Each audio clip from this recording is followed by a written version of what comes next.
From 1950 to 2026, the political history of India is a saga of untold stories, backstage dramas, and fierce power struggles. This is Political India. In this inaugural chapter, we traverse the defining era from Nehru to Shastri. We witness the birth of a republic, the inception of the Constitution, and the first general election that left the world in awe. We analyze Ambedkar's revolution, the storm over the Hindu Code Bill, and his historic resignation. We expose the first scandals, the shocking truths behind the infamous Jeep and Mundra corruptions. We travel south to the coup in Kerala, the rise of the legendary EMS government, and the controversial liberation struggle that toppled democracy. We face war and collapse, the Chinese betrayal of 1962 that marked the tragic end of the Nehruvian era. And finally, the mystery in Tashkent, the brief but powerful reign of Lal Bahadur Shastri and the enigma surrounding his death. Welcome to the Monolith English. This is Political India, Episode 1. January 26, 1950. The moment the final, stiff exchanges with the British Crown ceased, India emerged as a sovereign democratic republic. At precisely 10:18 a.m., Governor-General C. Rajagopalachari proclaimed the birth of the republic, and minutes later, Dr. Rajendra Prasad was sworn in as the first president. This date was chosen to honor the Purna Swaraj Declaration of 1930. But beneath the ceremonial grandeur, a Cold War was already brewing between Prime Minister Nehru and President Prasad. Prasad believed the presidency carried real power, questioning his right to consult the Supreme Court independently. Nehru, however, stood firm on the British parliamentary model. This clash of titans threatened the very foundation of the young democracy from day one. Then came the gamble the world watched with bated breath. The first general election of 1951 to 52. Western media dismissed it as a fool's errand, granting universal suffrage in a land where 85% of the people were illiterate. Chief Election Commissioner Sukumar Sen faced a Himalayan challenge. A staggering 2.8 million women were struck off the rolls because they refused to state their names, preferring to be known as someone's wife or mother. Sen stood firm, no name, no vote, a decision that became a turning point for women's identity in India. With color-coded ballot boxes for the illiterate and millions of votes cast, India silenced its critics. While democracy took root, the nation faced a more primal enemy: hunger. Post-partition India was starving. The first five-year plan was launched, based on the Haridomar model, prioritizing agriculture over industry. Massive dams like Bakranungal and Hirakud rose from the earth. Nehru called these the temples of modern India. The plan targeted 2.1% growth, but India achieved 3.6%, injecting a massive dose of confidence into the national vein. But the fiercest battle wasn't against hunger. It was against tradition. The Hindu Code Bill controversy of 1951 became the litmus test for India's secularism. Dr. B.R. Ambedkar sought to revolutionize personal laws, granting women property rights and banning polygamy. He faced a wall of opposition not just from the RSS and Hindu Mahasabha, but from within the Congress, including President Prasad himself. Feeling betrayed by Nehru's hesitation, Ambedkar resigned in September 1951, a thunderbolt that shook the government. Nehru would later pass these reforms piecemeal, but the scar of that resignation remained. Ideally, a young nation would be spotless, but corruption found its way in early. The Jeep scandal of 1948 exposed the dark underbelly of defense procurement. High Commissioner V.K. Krishna Menon ordered 2,000 Jeeps for the army. Only 155 arrived, and they were junk. Despite the uproar, the inquiry was closed in 1955, and Menon was shielded, marking the first instance of high-level political cover-up in independent India. On the diplomatic front, however, Nehru scored a silent victory. While the British had left, the French still held pockets like Pondicherry and Mahé. Choosing diplomacy over war, India imposed economic pressure. By 1954, pro-India sentiment in these colonies was undeniable. In a historic referendum, 170 out of 178 representatives voted to join India, integrating these territories without firing a single shot. Finally, we arrive at 1955, the Avadi session of the Congress. Here, the party officially pivoted towards a socialistic pattern of society. This declaration sent shockwaves through the business houses of Tata and Birla. It signaled the beginning of state dominance in the economy, a move that built India's infrastructure but also laid the groundwork for the infamous License Raj. These first 5 years were a crucible, a mix of soaring idealism and harsh realities, forging the identity of the nation we know today. The year 1956 marked the moment India decided to redraw its own destiny. The colonial boundaries, drawn for British administrative convenience, were erased. In their place, a new map emerged, defined by the languages of the people. This transformation was born from tragedy. The death of Pai Sriramulu after a hunger strike for Andhra Pradesh set the nation on fire. Following the Fazal Ali Commission's recommendations, on November 1, 1956, the political geography of India changed forever. 14 states and 6 union territories were born. In the south, the regions of Travancore-Cochin, Malabar, and Kasaragod merged to form Kerala, the homeland of the Malayalis. But this birth was painful. Nehru, fearing the fragmentation of India, had resisted this move until the very end. The city of Bombay became a battleground. Both Maharashtra and Gujarat claimed it. In the ensuing violence, police fire killed 106 protesters, a bloodstain on the pacifist image of the Nehru era. He was forced to compromise, a decision that haunted his political career. While borders were being drawn, a political earthquake struck the south in 1957. In Kerala, the impossible happened. The Communist Party came to power through a democratic ballot, a global rarity. Led by the visionary EMS Namboodiripad, this government shook the traditional power centers with radical land and education reforms.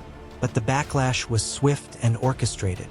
The Vimuktana Samaram, or Liberation Struggle, a coalition of the Nair Service Society, the Catholic Church, and the Muslim League, paralyzed the state. Years later, revelations, including those in Daniel Patrick Moynihan's book A Dangerous Place, suggested that the CIA had funded the Congress to destabilize this communist foothold.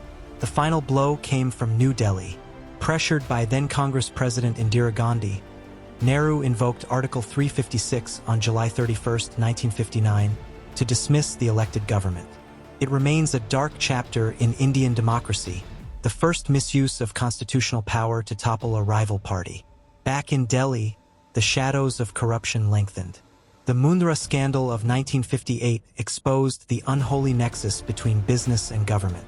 The Life Insurance Corporation had invested millions into the failing companies of Heridas Mundra. The whistleblower was none other than Feroz Gandhi, Nehru's own son-in-law. His relentless exposure of the fraud in Parliament forced the resignation of Finance Minister T.T. Krishnamachari. This event not only strained the relationship between Nehru and Feroz but also exposed the deep ideological rifts within the Congress Party. Internationally, India tried to walk a tightrope. Rejecting both the American and Soviet camps, Nehru, alongside Egypt's Nasser and Yugoslavia's Tito, championed the non-aligned movement. It gave the Third World a voice. However, historians argue that India's neutrality was often a facade. Under the influence of V.K. Krishna Menon, India frequently leaned towards the Soviet Union for military support, sowing seeds of mistrust in Washington that would last for decades. But the greatest foreign policy challenge came from the north. The slogan Hindi Chini Bye Bye began to crumble in 1959. Following a brutal crackdown in Tibet, the 14th Dalai Lama fled across the Himalayas. Nehru granted him asylum on humanitarian grounds. To Mao Zedong, this was an act of interference in China's internal affairs. This single decision became the catalyst that would eventually lead to the 1962 war. Closer to home, the wound of Kashmir festered. Sheikh Abdullah, once Nehru's closest friend and the Lion of Kashmir, had become a liability. His calls for Kashmiri independence rather than integration alarmed New Delhi. Arrested first in 1953, his rearrest in 1958 in the Kashmir conspiracy case signaled a tragic turn. Nehru was forced to imprison his own friend for the sake of national security, leaving the state under the proxy rule of Bakshi Ghulam Muhammad. These 4 years transformed India. The internal map was redrawn, the first non-Congress government was toppled, and the friendship with China turned into a ticking time bomb. As the 60s dawned, India stood at a crossroads between diplomatic compromise and military assertion. On September 19, 1960, in Karachi, Prime Minister Nehru and Pakistani President Ayub Khan signed a document that would define the subcontinent's geography for decades, the Indus Waters Treaty. Brokered by the World Bank after 9 years of negotiation, it was meant to be a bridge to peace. But the terms were controversial. Nehru agreed to give Pakistan control over the 3 western rivers, the Indus, Jhelum, and Chenab, granting them nearly 80% of the water. Critics back home called it feeding the enemy, arguing that India sacrificed its strategic advantage in hopes of a friendship that never materialized. While Nehru gave water to Pakistan, he took fire to the Portuguese. For 451 years, Goa had remained under colonial rule. After diplomatic patience ran out, Nehru authorized Operation Vijay. In a swift 36-hour operation in December 1961, the Indian Army, Navy, and Air Force crushed the colonial resistance. The Portuguese Governor-General surrendered, and the last European outpost on Indian soil was erased. While the West, including President Kennedy, condemned this use of force by a man of peace, inside India, Nehru's popularity soared. But hubris often precedes a fall. The year 1962 brought the greatest tragedy of Nehru's life, the Sino-Indian War. Trusting the slogan Hindi Chini Bye-Bye, Nehru was blindsided when Mao Zedong launched a massive offensive across the Himalayas on October 20th. The Indian Army was woefully unprepared. Fighting at freezing heights without proper winter gear or modern ammunition, they were overrun. China seized 38,000 square kilometers of territory, including Aksai Chin. The defeat shattered Nehru. He was forced to abandon his cherished non-aligned policy and beg the United States for military aid. He also had to sack his closest ally, Defense Minister V.K. Krishna Menon. The war didn't just break India's borders, it broke Nehru's spirit. In the aftermath of defeat, the Congress Party needed a reset. Enter the Kamaraj Plan of 1963, proposed by K. Kamaraj, the Chief Minister of Tamil Nadu. It asked senior leaders to resign from government posts and work for the party. 6 chief ministers and 6 union ministers, including heavyweights like Lal Bahadur Shastri and Morarji Desai, stepped down. While publicly hailed as a move to revitalize the party, critics whispered it was a masterstroke by Nehru, a purge to remove potential challengers like Desai and pave the way for his daughter, Indira Gandhi. Then came the end of an era. On May 27, 1964, the heart of the first Prime Minister stopped beating. Jawaharlal Nehru, the architect of modern India, passed away, leaving a grieving nation and a terrifying question. After Nehru, who, to fill the immediate void, the senior leader Guljarilal Nanda was sworn in as the first interim prime minister. His tenure lasted only 13 days. Though Nanda harbored ambitions to stay, the powerful syndicate within the Congress had other plans. They wanted a leader they could control, not a rigid Gandhian. In the power struggle that followed, the syndicate bypassed the ambitious Morarji Desai and chose a soft-spoken man from Varanasi. Guljarilal Nanda stepped back into the shadows, making way for the short but impactful reign of Lal Bahadur Shastri. These 4 years were a trial by fire. India tasted the victory of liberation in Goa and the bitterness of defeat in the Himalayas. The idealism of the 1950s lay buried in the snows of 1962, forcing the nation to wake up to a harsh new reality. After the giant that was Nehru, India turned to a man who stood just 5 feet 2 inches tall, clad in simple khadi. Lal Bahadur Shastri. He was a man without ambition for power, yet with a spine of steel. His ascent wasn't smooth. The powerful Congress syndicate, wanting to keep the rigid Morarji Desai out, chose Shastri, believing he would be a pliable puppet. They were wrong. From day one, he stunned them with his independence. When he discovered his own son had been given an undue promotion in a private firm, he ordered it cancelled, a level of integrity that remains rare to this day. But the nation was soon engulfed in flames. On January 26, 1965, Hindi was set to become the sole official language. The South, especially Tamil Nadu, exploded in protest. Fearing the imposition of a northern language, 5 young men immolated themselves. The DMK led a movement that brought the region to the brink of secession.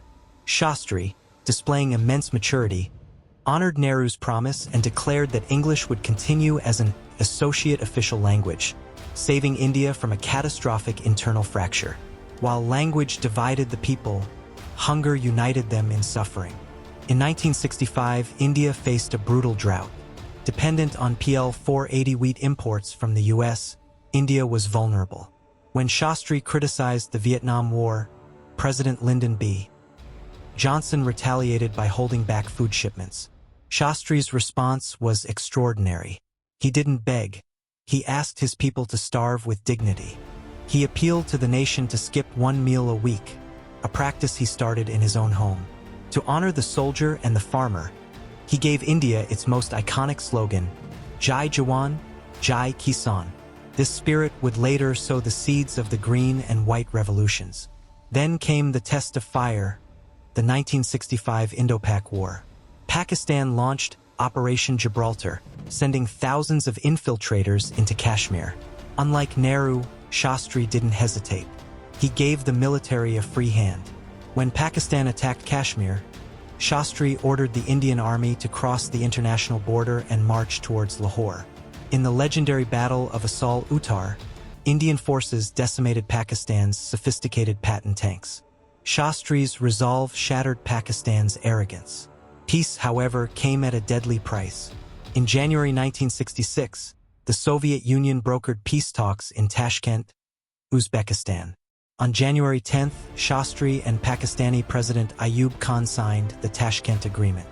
It was controversial. India agreed to return the strategic Haji Pir Pass, a decision that angered many back home, including Shastri's own family.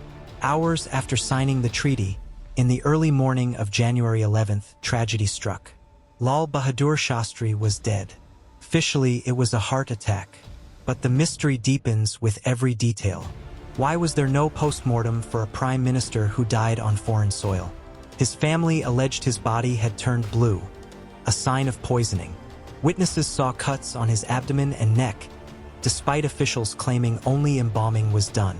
The shadows grew darker when key witnesses began to die. Dr. Arun Chugh, Shastri's personal physician, and his faithful servant Ram Nath, both died in separate road accidents while on their way to testify before a parliamentary committee. To this day, theories of KGB or CIA involvement persist, making Tashkent one of the greatest unsolved mysteries of Indian politics. With Shastri gone, the void returned. Gulzarilal Nanda stepped in as interim prime minister for another 13 days. But this time, the battle for succession was fierce. The syndicate, led by K. Kamaraj, wanted to stop Morarji Desai at all costs. They pushed forward Nehru's daughter, Indira Gandhi, believing she would be a Gungi Gudiya, a dumb doll they could control. On January 19, 1966, she defeated Desai to become India's first female prime minister. Little did they know, the doll would soon become the most powerful leader India had ever seen. This era marked a profound shift. The loss of a humble giant and the rise of a new dynasty changed India forever. The nation moved from the idealism of socialism into the complex, ruthless game of power politics.